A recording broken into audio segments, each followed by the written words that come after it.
Previously on Fabulous. For somebody who's listening, who is struggling with childbirth, what would you support them with? It's painful. I think first of all you need to acknowledge where you are. Yeah. Acknowledge the fact that you're in pain. And I remember those times I would say, God, I thank you, but I know you know that I am struggling with this. So through the tears, I'm grateful. Being grateful for even that pain is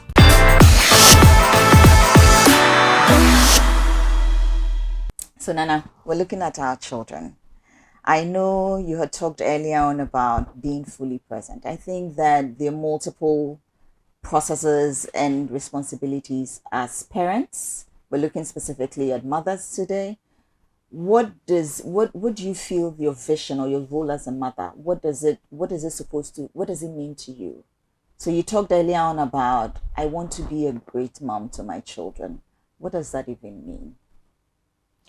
motherhood. I think we should see ourselves more as facilitators, because a lot of the time we want to live the lives we didn't live in our childhood in our children. That one. So It's huge. let me confess. So I always wanted to play the violin. Okay. Of course, I got the violin for my daughter. I will find this very interesting. Oh, confession time. She had to learn violin, and at some point she was like, "Mommy, I think I'm doing this for you. I don't want to do it again." And I understood. But I think the point I'm making is that we should always step back and look at who is my child. Yeah. Outside of me. What do they want to do? And especially when they start getting to the teenage years and they start finding themselves, and then if you are not careful, that's when you start knocking heads, because then you become aware of this separate being who is not part of you, who is trying to find themselves. And then if you are not careful, then the horns will start locking and then you have all of that conflict. But I think generally, basically, you should be facilitating. And one of the things I did with all my kids, even when they were quite young, was to try and understand the kind of personalities they have. In fact, I have 3 different personalities in my house. And then so you can imagine one would be saying, but why is it that you don't treat this person like that? Or you don't say this to this person? Or you don't do that? And then the other one would just be looking. And then another one will be so sad. And Mommy, why don't you just let me be sad? So I have all of these going up in the house. And I think as a parent, as a mother, you should be able to know that these are the personalities of my children. And that's the first step to help you understand how to begin to treat them. And then also, what kind of careers do they want in future? Watch them as they play, as they read. So one of them, you give them like Lego pieces, 5,000. He will stay up. By the time you wake up, he's built something. Give him a book. When if it's 20 pages, then he's flipping, and then he's flipping, then he's flipping. So you need to acknowledge that each of the children have their strengths. And then your role as a parent is to kind of research. So if my child is doing this, what kind of options does he have as a career? And if she's doing this. And I always tell them that the reason why I don't treat you equally is because you all need different things. Same, yeah. I can't buy these kinds of books for all of you. Some of you will enjoy it, others won't. So I need to look, what do I buy for this person and that person? So now I think they've gotten the concept of equity. Yes. As a parent, you should also. So the first one I talked about, personality, helping them to understand, even for they themselves, this is what I am. These are my strengths. These are my weaknesses. Career-wise, future, what can you do? What do you like to do now? What will that mean when you grow up? Which subjects and even realizing that it might change as they grow up. Yes, it might change. It might change. So just be open to that. Watching. So I tell them, I'm not going to restrict you to this, because you might change your mind. Because when you were young, you wanted to be a cook. Now you want to be a lawyer. Now you want to be a doctor. And all of that. So let's keep the options open.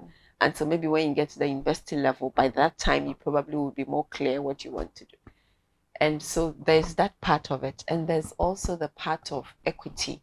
So not giving them equally the same thing, giving them what each child needs to thrive. And I think that's where sometimes we parents also don't explain to the children properly. And then they Then think you it have turns out to be siblings, favorites yeah, and sibling sibling rivalry. rivalry. Yes. Yeah. So let them understand that, okay, there is equity, means that you need this amount of food and this amount of protein for your age. Your brother needs this amount. So you don't get the same thing, but everybody gets what they need When they need it. and to be able to thrive. Yes. So those are the principles. So checking the personality, looking at their future, and looking at being equitable as a parent in the house. I think that's one of I know we talked about juggling all of the different roles, but listening to you, I know we have similar. I shouldn't actually think we think the same and do the same, but thinking about it or hearing it sounds a lot. How does a parent take a break, give themselves the little break, and go through all these research and make sure that they're being fully present for their child? They're participating in their lives. They're not just observers, but they're observing and at the same time guiding. How do parents do that? Because I think a lot of women in particular are struggling with that. So oftentimes now the children are left alone. Yeah. So I think that if you are not taking good care of yourself, it comes through the engagement with your children. And the children will notice, Mommy, what's wrong with you? So the first step, take care of yourself. I when they were younger, I used to make them sleep around 7:38, and then I'll have from 7:30 to 10 for myself. And sometimes then when they were able to read the clock, they're like, Mommy, but it's not 8 yet. I said, yes, it's 8 by my watch. It's time to sleep. So I needed Mommy's that time. Yes, Mommy's time. Mommy's 7, and he's like, no, it's my watch says 8 o'clock sleeping time. And so you need that order for them as well. So I told you schedule, organize. That's my embodiment. So you need to organize time for them and time away from them for your own sanity. So when they were younger, then I had that 8 o'clock to 10 to be alone. Because sometimes, like when they were much younger, they would also wake up in the night and you need to pay attention to them and all of that.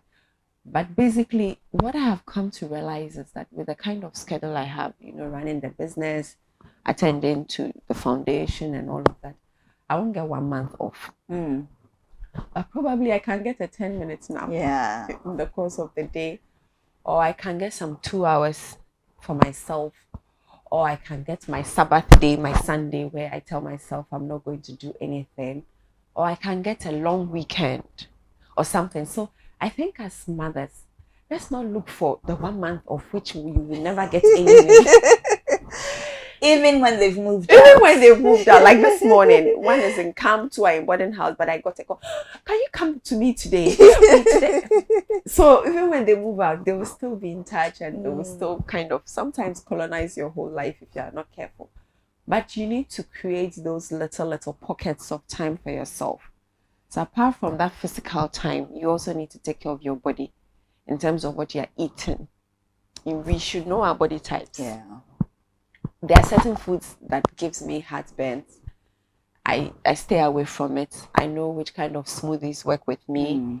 Plan it into your routine. Exactly. So when I wake up in the morning, I drink water, 1.5 liters. I know, right? And then I have to pee after that, but it works. So I drink water, and then I do a smoothie, a non-sugar smoothie, like leaves, spinach, and those kinds of things. And then it settles me before I start eating. So I have these little care plans that I have built in. And then I try to do walks because I find that I sleep better when I exercise. And I don't like jogging, but I like walking. So I try to do some walks at least 3-4 times a week. So I walk as well. I pay attention to what I eat. I make time to have these little naps every now and then. So pay attention to myself. And I like this. I don't know whether it's Spanish or Italian. it's called the dolce far niente, like the art of doing nothing. Yeah. So when you're scheduling your time, put that in and just. It is so important. It's important. Just do nothing. Yeah, nothing. yeah. And even not phones. I mean, even not that. Just to do nothing and plan those schedules into your life. And even the phones, they've given us airplane mode. Like basically nothing comes in, nothing goes out. You're off. And it can just be 5 minutes and you're fine. I know you do practice meditation as well. Yes. And breathing. Yes. I think you should say a little bit about it. And because I think people see meditation as yoga. Yeah, I don't have to think about anything and nothing must come into my mind and I have to be super centered and so I do about 15 minutes of meditation every morning. No, this morning I did, but usually I do it in the evenings because in the mornings there's school drop off, lunch, breakfast, and it's just a lot in the mornings. But usually when they are in bed and just before I also retire to bed, I just sit. I sit and I tell myself what I want to tell myself. So I take a deep breath in, like I have a blissful life in. I have a peaceful life out. So I do those breathing exercises with what they call mantras. Yeah. But mantra, I mean, I'm not from the Asian background, so I don't understand their mantras. So I create one for myself that works for me. Absolutely. And so I actually sit in the yoga, the lotus position, and then I do it. I do about 15 minutes. And I find that it keeps me centered. So then I get a call from my school. Like, and this one is sick and he can't cough and he's coughing and he can't breathe. And then you're like, okay, it's going to be well. We're going to find a way to bring him home and deal with it. So it keeps you centered. And it helps you also remember that there's a bigger power outside of you that Absolutely. you can tap into and connect with.